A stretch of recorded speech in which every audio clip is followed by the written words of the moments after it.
बिस्मिल्लाहिर्रहमानिर्रहीम। नाज़रीन, कुर्बानी के गोश्त की तकसीम के लिए शरीयत ने कोई ख़ास पाबंदी नहीं लगाई है। चाहे तो तमाम गोश्त अपने ज़ाती इस्तेमाल में ले आए, चाहे तो कुछ रखकर सारा तकसीम कर दे।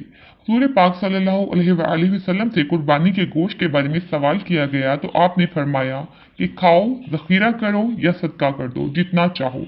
अलबत्ता उलमाए कराम ये मसनून तरीका बताते हैं कि कुर्बानी के गोश्त के 3 हिस्से कर लिए जाएं। एक हिस्सा अपने लिए, दूसरा रिश्तेदारों ताल्लुकदारों में तकसीम के लिए और तीसरा हिस्सा नादार और मसाकीन के लिए।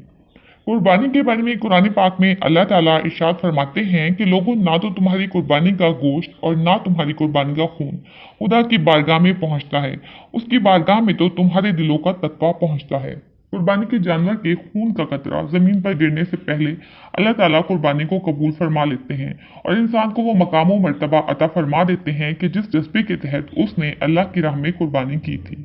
कुर्बानी का मकसद गोश्त की तकसीम नहीं, बल्कि अल्लाह की रजा के लिए खून को बहाना है। इसीलिए शरीयत में गोश्त की तकसीम के लिए कोई खास असूल मुकर्रर नहीं किया गया।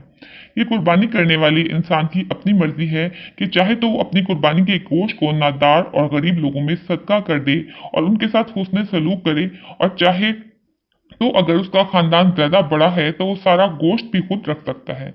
लेकिन एक अच्छा मुसलमान वही होता है जो दूसरों का हमदर्द और खैर हुआ हो।